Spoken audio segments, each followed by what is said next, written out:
So the last consequence. The last consequence is the one that I actually think we're experiencing first. But I mention it last because I think that the other two are actually the more serious reasons for thinking about public policy on marriage. But the last consequence is the one that we're experiencing first, and this is the consequence for religious liberty. We've already seen in the state of Massachusetts, the state of Illinois, and the District of Columbia that evangelical and Catholic adoption agencies and foster care providers have had to shut down because the government said they had to place children with same-sex couples on an equal footing as they did with a married mother and father. And now these agencies said, we're not trying to get in the way of a same-sex couple adopting from a different agency. They are free to adopt from the state agency. They're free to adopt from a secular humanist agency. We just want to be free to run our agency in a way that's in accordance with our beliefs. We think that children deserve to have a mother and a father, and we want to run our agency in a way that we can look for married moms and dads for the children who have been entrusted to our care.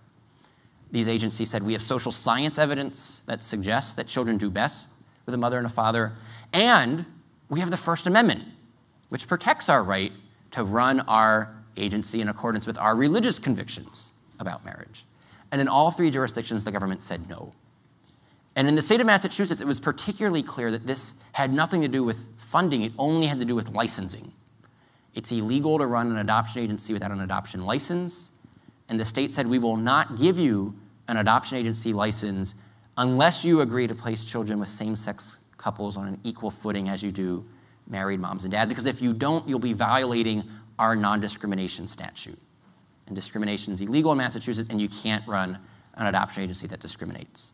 So these agencies were forced to shut down. This does absolutely nothing to help orphans. It does nothing to help children who are in foster care. All this does is score a point for political correctness in an adult culture war. So one of the first victims, again, would be innocent children. We've then seen cases of photographers and florists and bakers and innkeepers, more or less every professional that intersects with the wedding industry has now been hauled into court, brought up on charges of discriminating against a same-sex couple.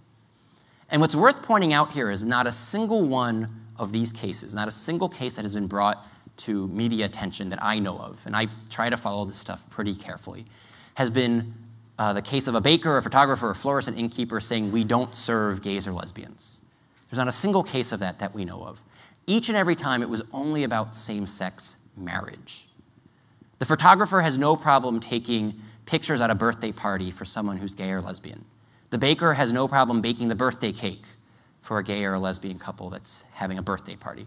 The florist has no problem making a bouquet of flowers get well soon if the person who is buying the flower happens to be gay or lesbian. The only objection they had was to using their artistic skills and talents to celebrate a same-sex relationship as a wedding, because that was a message that they didn't believe in and that they couldn't help celebrate. They said, we don't want to use God-given talents to celebrate a relationship that we think tells a lie about God's intentions for marriage. And they simply asked to be left free to run their business in accord with their values. In all of the cases that have been cited, the same-sex couple found someone else to bake the cake, to take the pictures, to make the floral arrangements. It's not as if conservative Catholics and evangelicals have a monopoly on wedding photography and cake baking.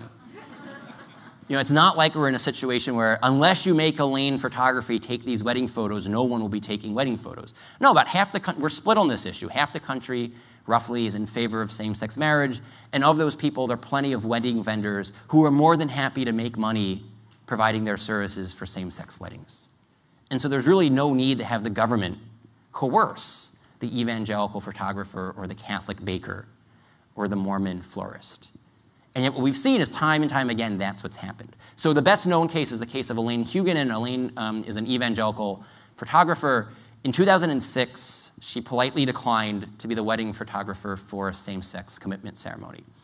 As an evangelical, she said, I can't do this because it would have me tell a lie about marriage. Wedding photography is a very involved process where the wedding photographer is really telling the story of the couple's love, telling the story of the couple's ceremony, telling the story of the celebration after the ceremony. She's like, that's a story I can't tell. And so the same-sex couple went to a different photographer who actually charged them less money. So they actually got a break here, but then they sued her shortly thereafter. And in 2008, the New Mexico Commission on Human Rights ruled against Elaine Huguenin, saying she had violated the human rights of the same-sex couple, and they ordered her to pay a fine of nearly $7,000. It was $6,900 and something dollars. She then appealed this to the New Mexico Supreme Court, the state Supreme Court, and she was represented by Alliance Defending Freedom, who we have some representatives of that organization with us here today. One of their lawyers spoke last night at the opening dinner. And what they argued before the New Mexico Supreme Court was that Elaine's not trying in any way to infringe the rights of the same-sex couple. They're free to get married in the church of their choice or in the banquet hall of their choice. They can have a photographer, a baker, a florist do it if they want to. But freedom's a two-way street. We live in a live and let live society. Don't force Elaine to do this.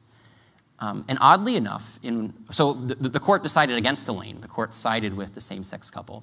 And in one of the concurring opinions, one of the judges wrote that the price of citizenship is that Elaine has to take these pictures. And when I got to that part of his opinion, I actually had to stop and reread it a couple of times because I thought I was misreading, that there was a missing comma or something. Because I thought he was going to say the price of citizenship is that the same-sex couple should just go to a different photographer. That's how in America live and let live, how we harmonize pluralism and competing values would play itself out. We don't coerce people into violating their consciences. But no, the judge says that the price of citizenship is that Elaine has to leave her religious commitments at the door and take these pictures. And this is part of a larger trend that we've seen in general of people arguing that religious liberty just means freedom to worship.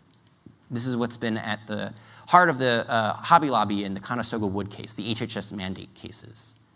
And it's that you have freedom to worship. What you do on Sunday morning, no one's going to interfere with. But once you step out into the marketplace, Monday through Saturday, you have to leave your faith at the door. That if you're on Main Street or on Wall Street, you can't live out your faith in your profession.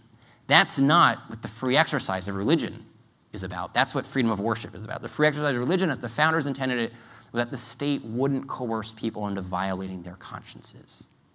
But that'll be, I think, one of the first consequences that we see with the redefinition of marriage, coupled with these sexual orientation and gender identity non-discrimination statutes, is that they will use the law to coerce people into celebrating and treating a same-sex relationship as if it's a marriage, even when it violates their consciences. So with that, it looks like we have about half an hour for questions, and I'd be happy to provide answers if you can provide questions.